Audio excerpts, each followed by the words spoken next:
All right, and we are live. Good evening po sa inyong lahat mga kaguro. And of course, welcome back to Gurong Pinoy. Hello, of course, sa lahat ng members ng Team Bruner. We have sections A and B, our full members, no, full membership program natin. And of course, we also have the final coaching classified files group, our section C. And so, meron pa rin po tayong membership po. Pwede pa po kayong humabol. And we also have our Kabarkada promo, no? So, if you have friends and you'd still want to join Team Bruner's final coaching classified files, just send a message to our Facebook page. 20 days na lamang po. Bukas po ay the last day na. No? It's already going to be the last day of February. Then, of course, by March 19th, you are all going to be tackling the biggest challenge in your lives, of your lives this year. And that, of course, would be your licensure examination for teachers. So again, 20 years, 20 years tuloy, 20 days, gaano ka kahanda? Sana 20 years, no? Gaano ka kahanda para sa inyong licensure exam for teachers? And so, of course, yung mga members natin dito sa Gurong Pinoy, I'm pretty sure, handang-handa na, marami ng bala. From October, we've already started with our drills until ngayon, of course, and of course, until the day that you take the let.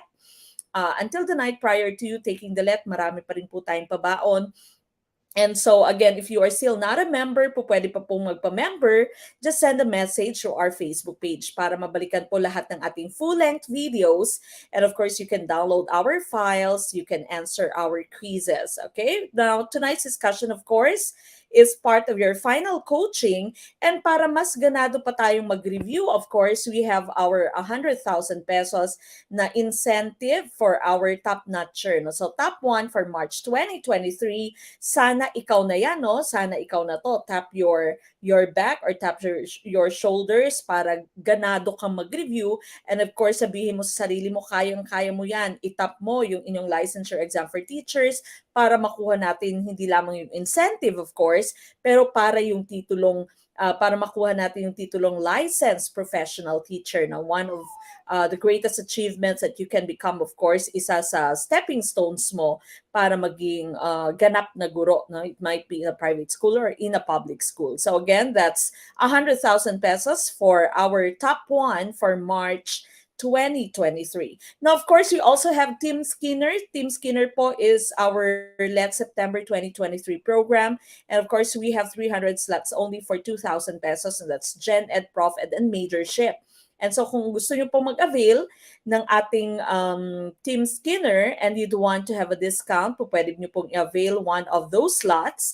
That's only 2,000 pesos Gen Ed, Prof Ed, and Majorship na po. Our Majorship, of course, we have English, there's Filipino, there's General Science, Social Science, TLE, AFA, MAPE, then of course we also have Mathematics. Okay, so again, Team Skinner is now open and po pwede na po kayong magpa-member, no, para ganadong-ganado pagka-start pa lamang ng ating po mga drills, ng ating orientation, andyan na kayo sa ating group. No? That's Team Skinner for Let September 2023. Now again, this is general education for tonight, final coaching part 5 na po tayo about general education, of course. Paki-like, love, and of course, paki-share na po ng ating video. Start a watch party, tag your friends so that we may reach out to more people. Pinaka-importante po ay you are sharing our video. Pwede po bang i-advance yung 100K, ma'am? Okay, pwede. Basta siguradong mag-rank 1 tayo at siguradong papasa. Alright, now,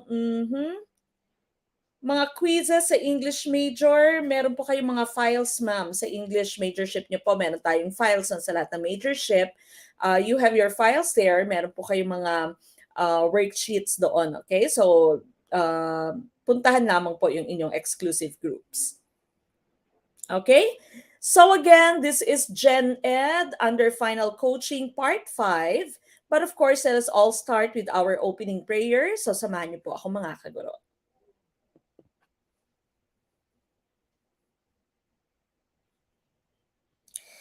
Dear Lord, I come to you to ask for your guidance and direction in this study session. I ask that the Holy Spirit fill me with strength, creativity, and understanding to get through my studies without difficulty or sin. Help me hold my focus and attention. Help me to retain all that I learned. Please make my mind sharp and keep distractions at bay. If any part of my studying is weak or lacking in some way, let it be revealed so that I may correct it. Thank you for this opportunity to learn. Amen.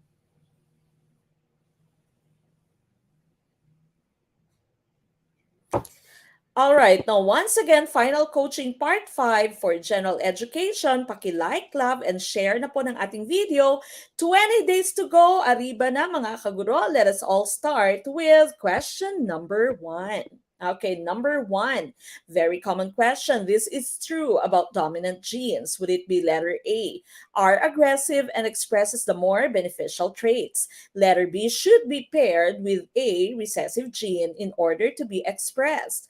Letter C, it prevents the expression of another gene in the same locus. Or letter D, will not be expressed if heterozygous. What's your choice? Number 1. Sana number 1, tumpak ka agad, no? Para ganado tayo for tonight. Pero kapag liwak tuloy. Kapag kaliwak, okay lang naman. Move on ka agad. Okay? Importante po sa actual let, papasa. Okay, what's your choice? Sabi ni Ma'am Bardon, Villacruz's Jane, Ma'am, pag lagi ba nakakapasa sa quizzes, may pag-asa ba maging top-notcher? Yes, of course. Okay, may pag-asa po. Lalong-lalo na sa mga palagi nating top-notchers, no, may pag-asa talaga maging top-notcher sa actual. Okay, so yung mga nagiging top-notcher natin, of course, eto na din yung mga inaantabayanan natin, yung mga binabantayan natin during the review, no? So, it's very important that you are attending all our sessions. Kung hindi kayang live session po, pwede namang balikan ng ating videos. But of course, make sure that you are answering the quizzes because of course, these are all parts of our drills. This of course is for your mastery, no? Mamastery po. Mamaster ninyo yung ating mga items. Okay, DBC.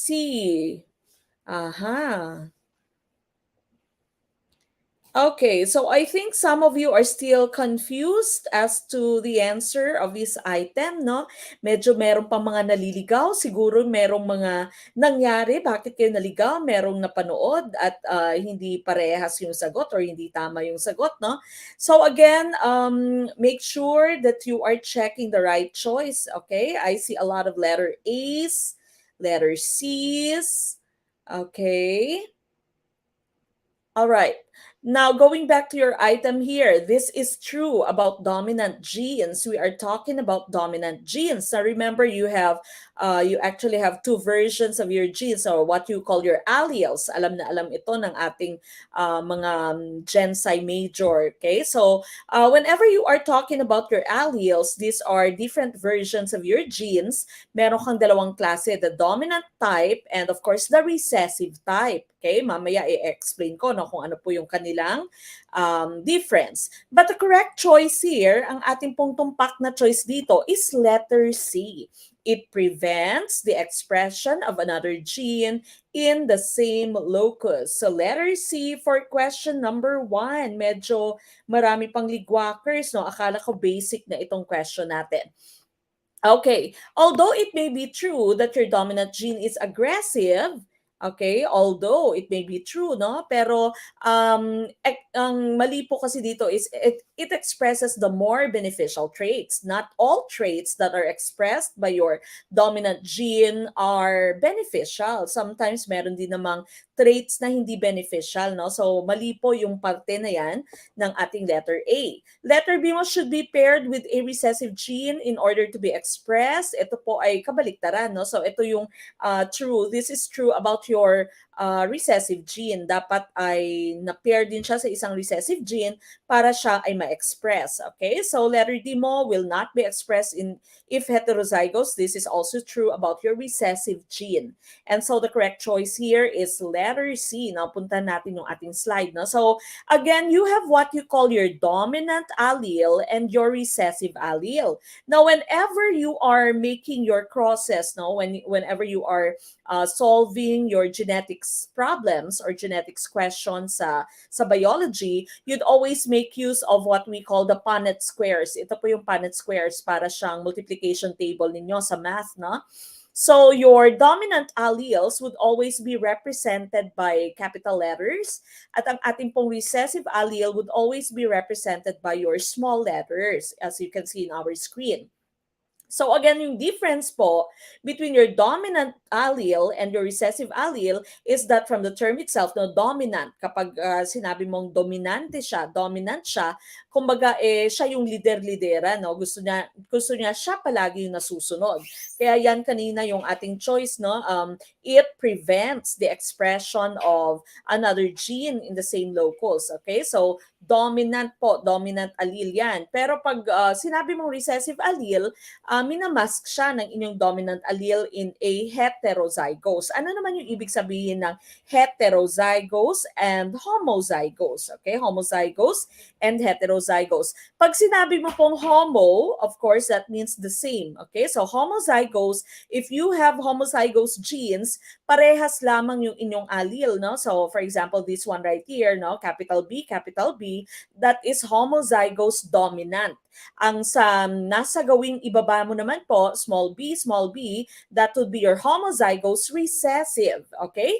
So kapag ka homozygous dominant and your dominant allele here is brown eye, this is matic na, brown eye na, yung color ng iris, no, ng mata ng bata or ng anak. No? So brown eyes na to kasi dominant nga yung inyong brown eyes. But if you have two recessive alleles, no, if you have small b, and small b, of course, is recessive. That's blue eye. This child is also going to have blue eyes. Okay, so blue iris, no, to be exact. Now, dito nagkakatalo. If you have your heterozygous, when you say hetero, this means different, okay, or many. So here, this one right here would be heterozygous. Yung nasa gitna po, you have capital B and small letter b. This is heterozygous, no? So meron kang isang capital letter or dominant allele and you have a small letter or your recessive allele.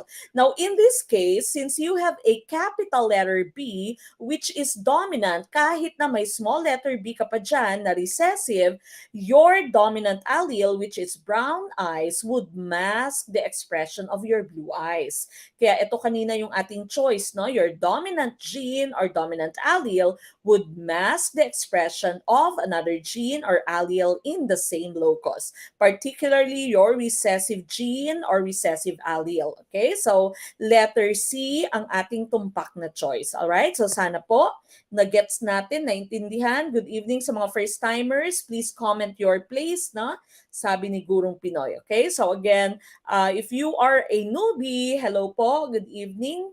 And kaway-kaway sa lahat ng ating mga newbies. Alright? So sana po naintindihan, your dominant gene, dominant allele would mask the expression of another gene or allele in the same locus. Okay? We move on with question number 2, social science. The sublime paralytic who wrote El Verdadero Decalogo was blank. Letter A, Emilio Jacinto. Letter B, Andres Bonifacio. Letter C, Apolinario Mabini. Or letter D, Antonio Luna. Okay, what's your choice for number 2? Very easy. So again, kapag ikaw po hindi pasado sa ating quizzes, wag pong panghinaan ng loob.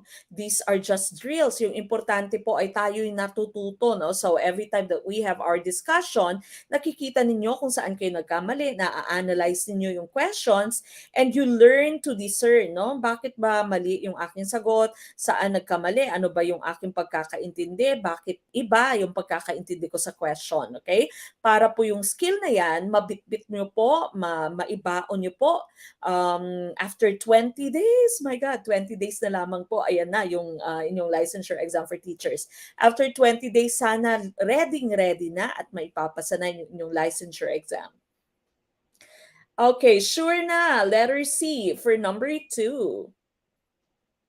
Okay, letter C for number 2, tumpak agad or tumpak kaya?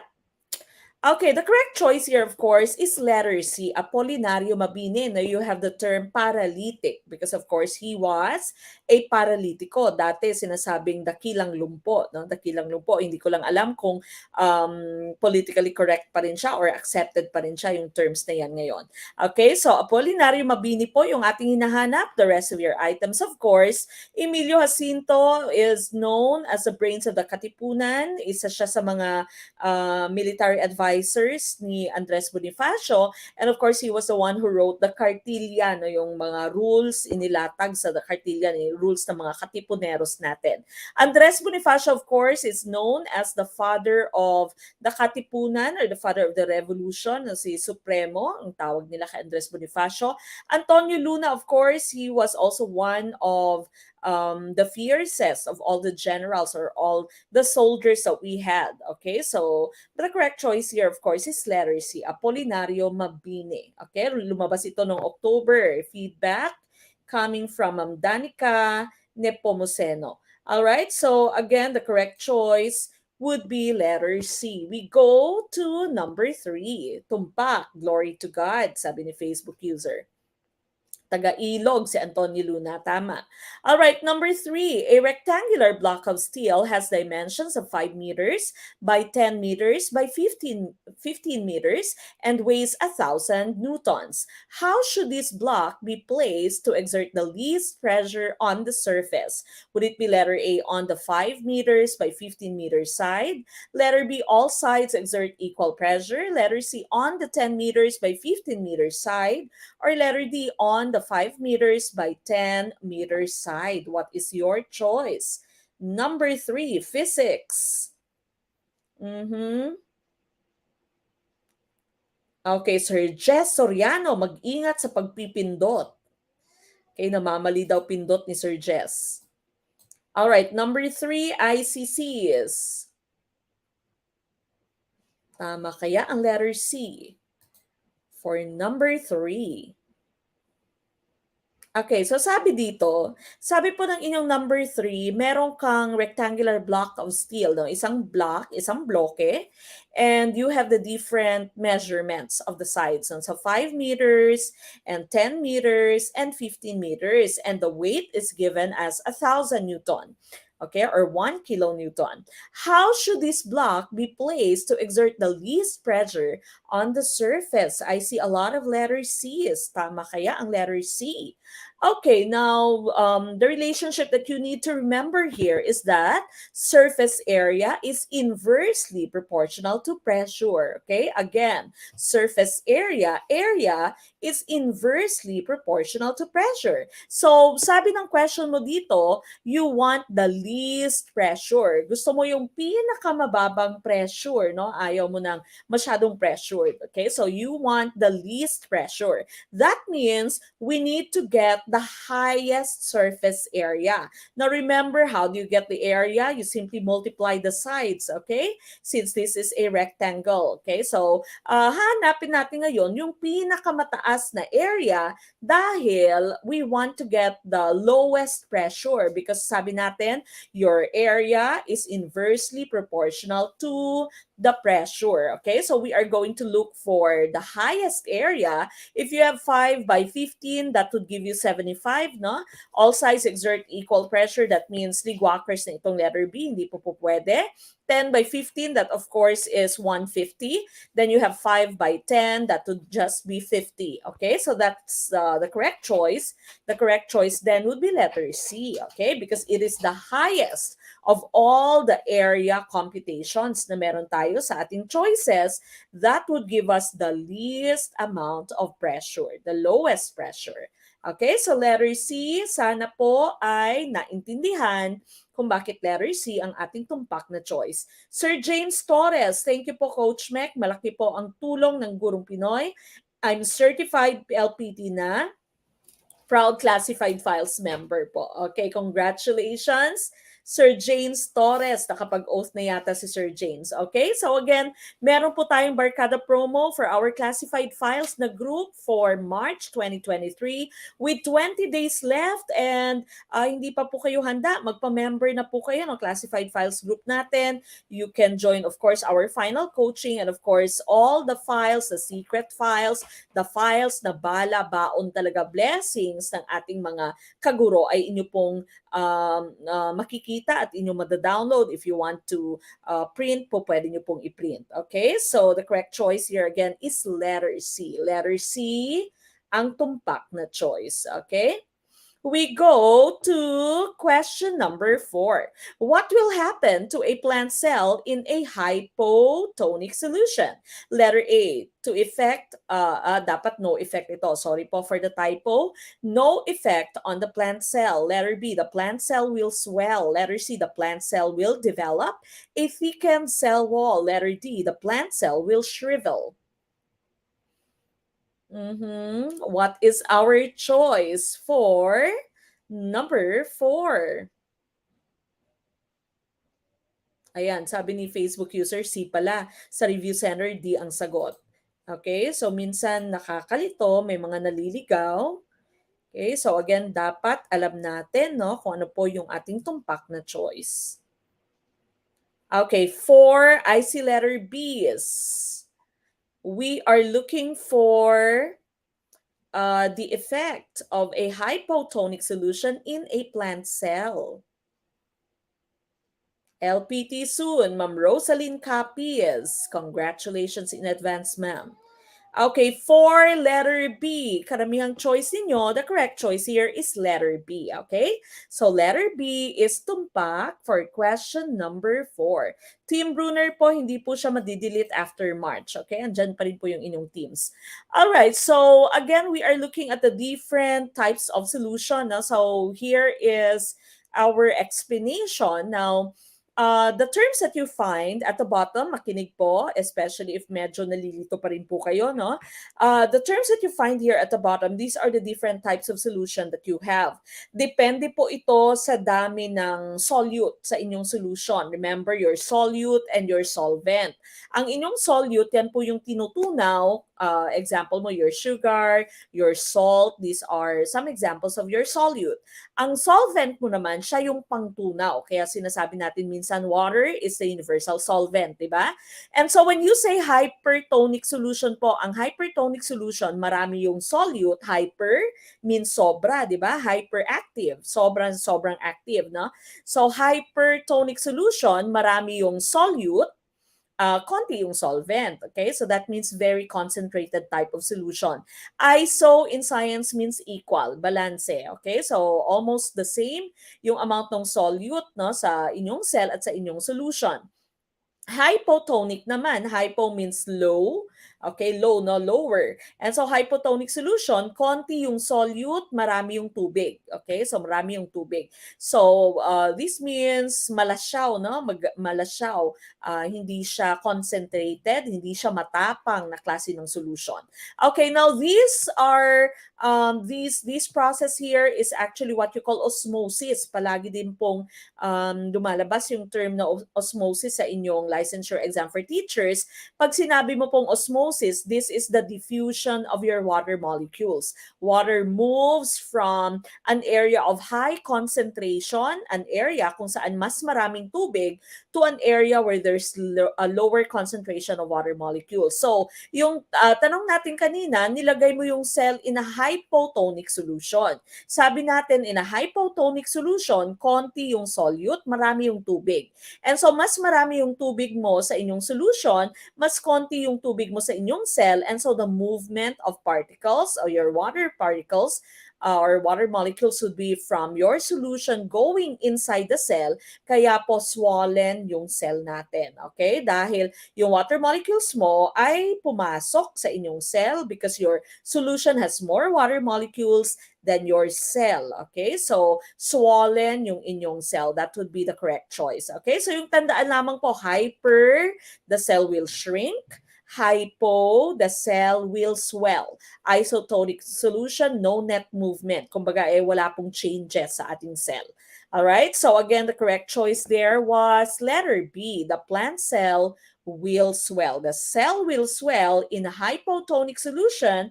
In a hypertonic solution naman, the cell will shrink. Okay. We go to number 5. Math, your favorite. What is the amount due at the end of 3 years if 15,000 is invested at 10% annual simple interest? Would it be letter A, 19,500, letter B, 21,000, letter C, 20,500, or letter D, 18,000? What is our choice? Ma'am May Kabanting, wag pong panghinaan ng loob, ma'am. Go lang po ng go, Ma'am May Kabanting. Balikan lamang po yung ating mga videos, no? Ulit-ulitin po yung ating videos, mag-movie marathon po. Okay? So, do not feel bad if your scores are low. Ma'am Mirasol Liwanag Torre, no, hindi po makakapag-take si Ma'am Mirasol ng Let's sa March. Hindi naman po madidelete yung ating Team Brunner, and of course, you are welcome to join Team Skinner po. You'll have 50% discount po kapag member na kayo natin ng Team Brunner. No? So, continue nyo po, ma'am, for Team Skinner para dire-diretso po yung ating pagre-review kasi September pa raw si Ma'am Mirasol mag-take ng Let.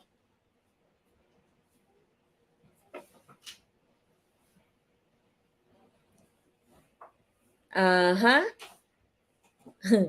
Sir Jet Rider, shout out kay Ninang Mek, sabi ni Facebook user. Hello po, good evening, Sir Jet Rider. Ma'am Diana Tante, first timer to join. Yung mga newbies natin, hello po, good evening. Okay, 5, letter A, karamihang choice. Tama kaya ang letter A? Ma'am Crystal Balasa. Hello po. LPT na si Ma'am Crystal. Good evening po. Please continue sharing Gurong Pinoy. All right. So what is the amount due at the end of 3 years if 15,000 is invested at 10% annual simple interest? Okay. We're just looking for simple interest here. And your formula is interest equals principal times rate times time. When you say principal po, alam na alam ito ng ating ng mga may loan, no? Hello, kaway-kaway sa mga may loan.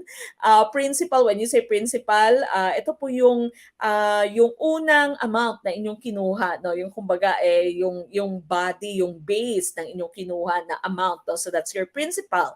The rate is the number in percentage, no? Yung 10% natin, that's the rate. And of course, time, T is the time here. And time, pinaka-importante pong ating maalala, time in your simple interest na format or interest na formula would or should be in years. Dapat po in years. So kapag ka in months po yung time na given, you have to divide it by 12. Sana nakikinig, no? Again, kapag ka months po yung binigay na time, i-divide by 12 para ma-convert nyo po into the number of years. Okay? And so here, you have your principal to be 15,000, then the rate is 10%. Then of course you have time, which is 3 years. Okay, so you have 15,000 times 0.10. Bakit naging 0.10? Dinrap po natin yung percentage sign and we converted this into its decimal form. Okay, so we move the decimal point 2 times to the left. So naging 0.10 siya, no? Or 0.10 or 0.1 po pwede din naman. Times 3. 3 is the number of years. Ito given. Okay, so multiplying all these 3, you get the product, which is 4,500. And then, of course, since we are looking for the amount due at the end of 3 years, we need to add that to your principal, 15,000 plus 4,500. The correct choice is letter A, 19,500. Okay, so 19,500 ang ating pong tumpak na choice. We go to number 6. Reducción is the Spanish policy which provided the resettlement of Filipino communities to form town centers, or letter A, cabeceras, letter B, cédulas, letter C, haciendas, or letter D, encomiendas. What's your choice? Number 6. Again, paki-share po ng ating video. And if you are still not a member of Gurong Pinoy, no, po pwede pa rin po tayong humabol. Just send a message through our Facebook page. Okay, what is our choice? Ma'am City, Aslia M. Kalaka, nakakamiss mag-review sa Gurong Pinoy. Proud, Tatak Gurong Pinoy, Team Piaget, LPT October Taker. Good evening po sa lahat ng ating mga Team Piaget babies, of course, na ganap ng LPTs. Mm-hmm. All right, what is our choice? Number six, ICAs. Okay, very common question. What do you call the town centers during the Spanish period? The correct choice here, of course, is letter A. Kabisera, no? So kabisera kahit sa hapagkainan in a dining table, you call this kabisera yung mga nasa dulo, no? Dulo at dulo, kabisera. Sa no limitangere, el filibusterismo, ginamit nila yung term na kabisera. Okay, kabisera is what we are looking for. We are all very familiar with sedula until now, no? Kumukuha kayo ng sedula kapag tayo ay mag-a-apply for jobs. For example, sometimes sedula is a requirement, no? Yung inyong community tax certificate. Haciendas, of course, these are bigger parcels of land. Okay? Kapag ikaw ay haciendero, that means you own acres of land, for example. And when you say encomiendas naman, this is a grant by the Spanish king that allowed a person to demand tribute and forced labor from the native people in a defined territory. So ito yung ginamit, no, encomienda system, the forced labor and grants that are tributes that were given by the native Filipinos to the Spanish, no? So nung tinawag natin encomienda, the farmers during that time were forced to give their products to the Spanish at dapat meron siyang kapalit, meron siyang bayad pero wala pong naging bayad. Okay, so letter D, that's encomienda, but letter A po yung ating hinahanap dito. Town centers, cabeceras. That's the right choice. Number 7, two consecutive numbers have a sum of 102. What are the numbers? Would it be letter A, 53 and 54, letter B, 50 and 52, letter C, 60 and 61, or letter D, 48 and 50? May kulang, no? May kulang po sa ating tanong dito. Mali yung ating tanong. Meron pong kulang, no? Two consecutive even dapat po ito. Okay, so again, pakilagay po sa inyong note, no? Number 7, kulang po yung ating words. That should be two consecutive even numbers have a sum of 102. Okay, so if that would be the question, no, palitan natin yung question kasi may kulang pong word dyan. Two consecutive even numbers have a sum of 102. What are the numbers? Okay, what are the numbers? Again, two consecutive even numbers. Even numbers. Okay, marami naman sa inyo nakakuha ng tumpak na choice. So, letter B. Uh-huh.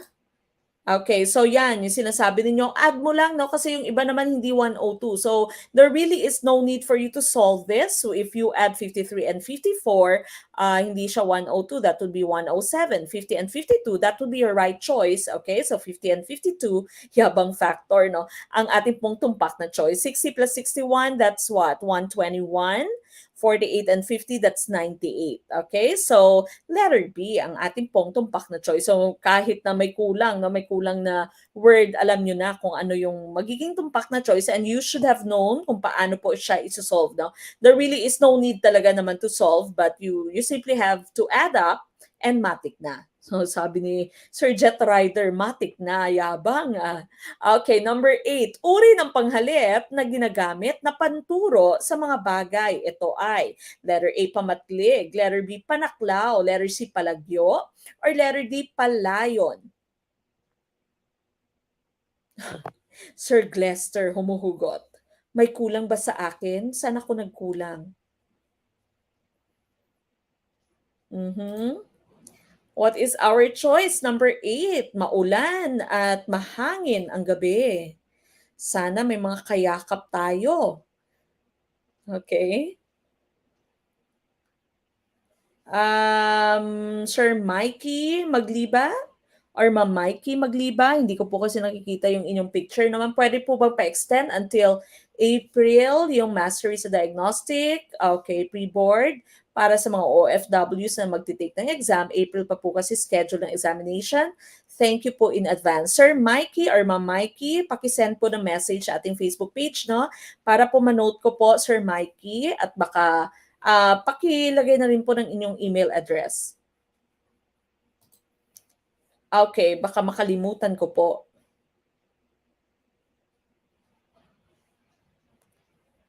All right, I see a lot of letter A's for number 8, no? Pamatlig. Okay, ginagamit na panturo sa mga bagay. The correct choice here is letter A. Pamatlig is tumpak.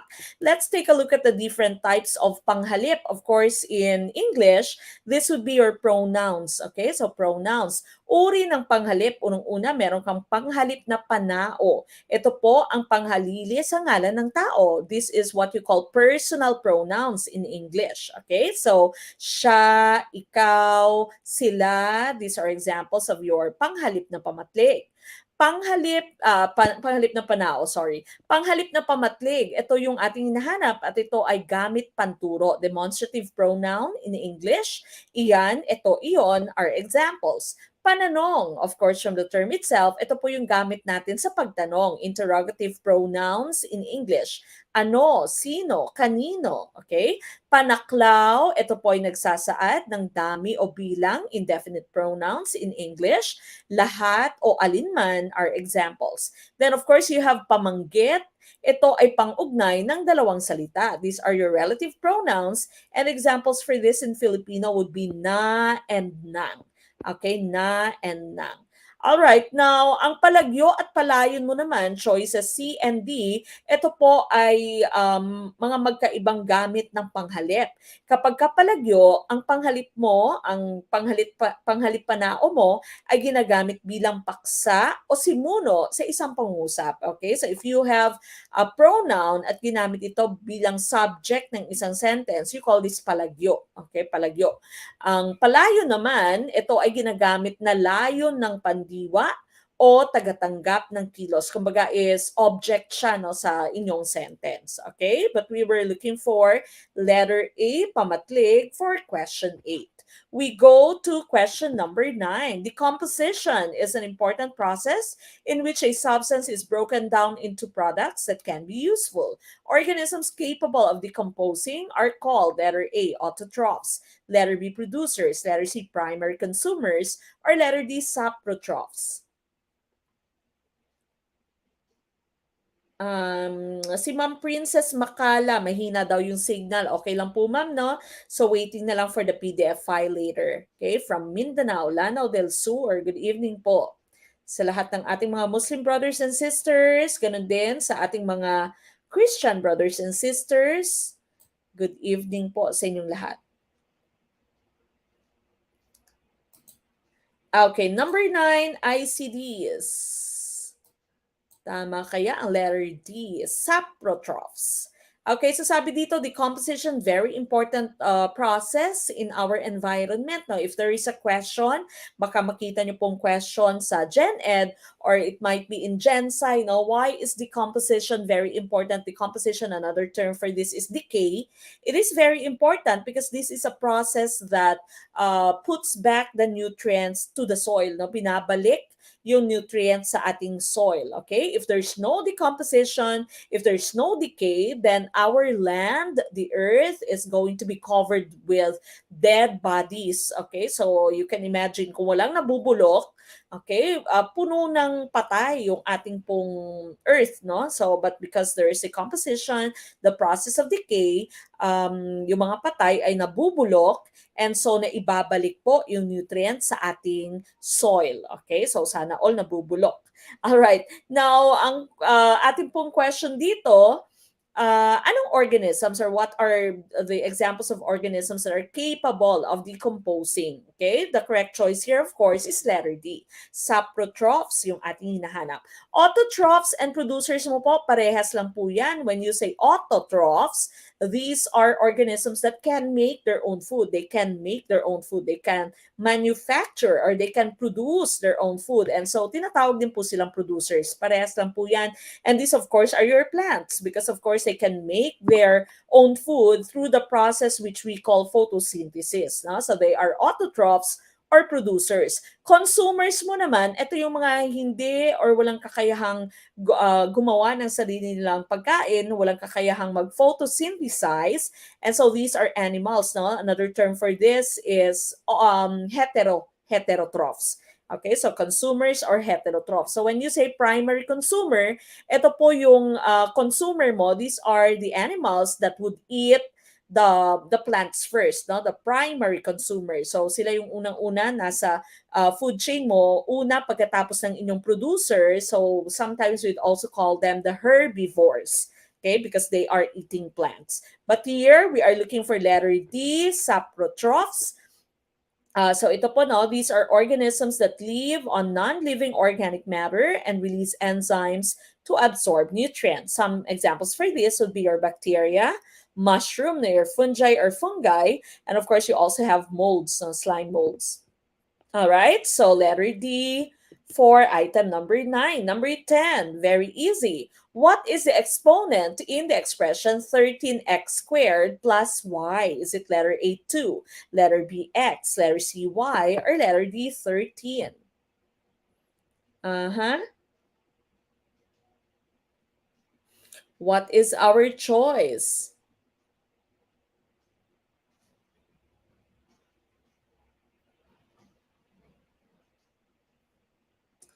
From Malungon, Sarangani, Ma'am Den Solis. Good evening po. Hello, Ma'am Emilio. Ay, Sir Emilio pala. Babae kasi, sir, yung inyong profile pic. Baka jowa, no? Sir Emilio Kalina Jr. Good evening po, sabi ni Sir Emilio. Ilang beses na po akong nag-try ng live video. Now lang ako nakapanood. Welcome po. We're very happy you were able to join us tonight.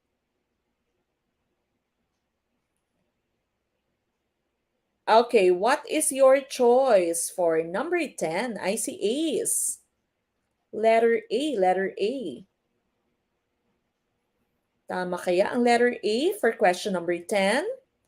All right, so very easy. Now we're simply looking for your exponent. And so the correct choice here, of course, is letter A. That's 2. Okay, so 2, if you are looking at the different parts of your number here, now you have your coefficient, okay, which is 4. And then, of course, you have the base, or sometimes you also call this variable. And 2 here would be your exponent. Yung power, raised to the blank power. Yung power, that would be your exponent. Okay, so 2 is the tumpak na choice. So this is very easy. Basic na po ito. Elementary yata tayo, tinuruan na tayo nito. So okay lang sa mga medyo may phobia sa math, no? Medyo allergic sa math, no? But again, sana po maalala natin, ang exponent po natin then would be 2, no? Coefficient po ito, 4. This is your base or variable. Then, of course, you have 2 as your exponent. All right? We go to number 11. The proponent of the arena theater is blank. Letter A, Montano. Letter B, Carpio. Letter C, Tino. Or letter D, Avellana.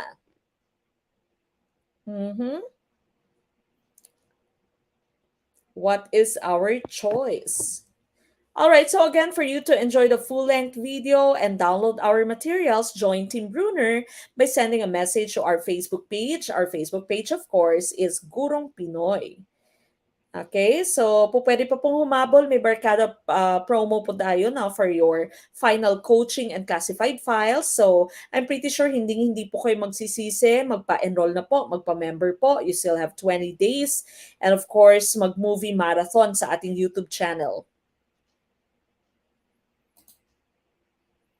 Okay, 11A. 11A, ayan, matters, sabi ni Ma'am Willin Ham Nervasa. Okay, the correct choice here, of course, would be letter A, Montano. Okay, so the correct choice here, that would be Letter A, Montano. No? So ayan, Arena Theater of the Philippines or the Philippine Arena. Itinatag ito noong Marso 1953. Ang pangunahing layunin nito ay paunlarin ang mga pagtatanghal ng dula sa Pilipinas na buo mula sa klase ni Dr. Severino Montano na drama and speech personality sa Normal College, no? And of course, mga mag-aaral, yung mga unang miyembro nito. Okay, so again, there's a mention of matters. No? So again, Montano for Arena Theater, Tino for Experimental Theater, and Rogers naman for Sala Theater. Okay, so the correct choice here is A, Montano. We go to question number 12. When DNA is damaged and not repaired but replicated, the result is genetic disorder called blank. Letter A, transformation. Letter B, mutation. Letter C, succession. Or letter D, evolution. Okay, what is your choice? Number 12. 12. Okay, ano po yung ating tumpak na choice for number 12?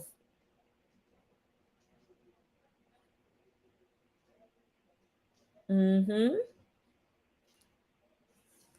Alright, number 12, ICBs. Tama kaya? Again, habol po kayo kung hindi pa po kayo member ng Gurong Pinoy, ng Team Brunner. Sayang na sayang po. Baka tayo po, kami po ang dahilan para po inyong maipasa yung inyong licensure exam for teachers. Again, magpa-member po kayo. No? Just send a message to our Facebook page. Okay, the correct choice here, of course, is mutation. Okay, so mutation po yung tawag natin dyan. Any anomaly sa DNA, no, your deoxyribonucleic acid. Ito, of course, yung ating pong genes, no, yung ating molecule, kung saan mo nakikita yung different traits mo. Ito ang galing, of course, the traits that were passed on, no, from your parents to you, from parents to offspring. No? That's your DNA. If there is any abnormality or anomaly sa inyong DNA, you'd call this mutation. Okay, so mutation. Kaya tinatawag yung isang tao na may mutated DNA na mutant. Okay, pero hindi pong yung mutant na X-Men, no? So mutant lang siya dahil may mutation yung kanyang DNA. Alright, so mutation po yung ating term na hinahanap. Letter B. Number 13, thoughts and feelings are not easily observed because they are letter A, overt, letter B, open, letter C, invited, or letter D, covert. Okay, again, just send a message to our Facebook page if you'd want to become a member of Gurong Pinoy's Team Brunner. Okay, 13D. 13D. Alright, the correct choice here, of course, is letter D. Tama po yan. Overt and open, parehas lang po. Inviting, no? Invited, parehas din. Open, open siya. So, covert, ang ating tumpak na choice, covert, no? So, magkabaliktad sila, overt and covert. Covert mo is hidden, hidden. All right, we go to number 14. The right to demand the presence of the accused is the right invoked in letter A, writ of habeas data, letter B, writ of habeas corpus, letter C, writ of amparo, or letter D, bail of attainder. Okay, so again, you still have a chance. Pwede pa rin po kayong humapol to become a member of Team Brunner para po maipasa yung inyong licensure exam for teachers. Just send a message sa atin pong Facebook page. Very easy to become a member. Okay, we have our Barkada promo. No? So magtanong po kayo dyan sa ating Facebook page. Ano po ba yung Barkada promo? Papaano po maging member ng Team Brunner? So again, 20 days na lamang po meron tayo para maghanda. Okay, mag-movie marathon, magbasa ng ating classified files dyan. Marami pa tayong classified files na ibibigay, no? So, balikan po lahat ng ating classified files, lahat ng ating videos, and if you may have noticed, now I'm also doing live.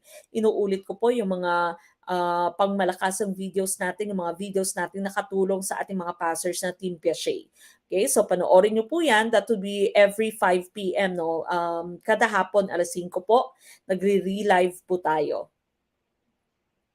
Okay, the correct choice here is presence of the accused. No? Ito po yung show me the body.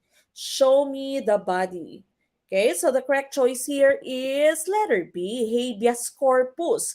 Remember, corpus means the body. You want to see the accused na gusto mo patunayan na hindi siya sinalvage na or hindi siya in illegal detention, and so you want to invoke the right or the writ of habeas corpus. Okay, so letter B po ang ating hinahanap, hindi po amparo, no? So ang inyo pong writ of habeas data is protection against data held by other people against you. Okay, writ of habeas corpus again. Your corpus is body. So show me the body. Show me the body. Writ of amparo naman is protection, no, against violations to your right to life, security. That's your writ of amparo. Okay, and bill of attainder, ano ba yung bill of attainder mo naman? This is a legislation that imposes punishment on a specific person or group of people without a judicial trial. Kumbaga, ematic na parang inakusahan na siya or parang pinanish na siya ng society kahit wala pang due trial, no? That's the bill of attainder, okay? But here, we are looking for letter B, writ of habeas corpus. All right, we go to question number 15. Isang estratehiya na ginagamit sa pananaliksik upang mailalarawan ang isang pangyayari sa kanyang natural na kapaligiran kung saan ito nagaganap. Ito ay letter A, trend study, letter B, case study, letter C, follow-up study, or letter D, field study. Okay, what is our choice? Yung crush daw ni Sir Barry. Sir Barry King Badik Redondo, hinahanap niya yung crush niya. Pansinin niyo naman daw po si Sir Barry. Okay, 15. What is your choice? D. Karamihang choice ninyo, no? Yung pinaka-hint natin dito ay natural na kapaligiran.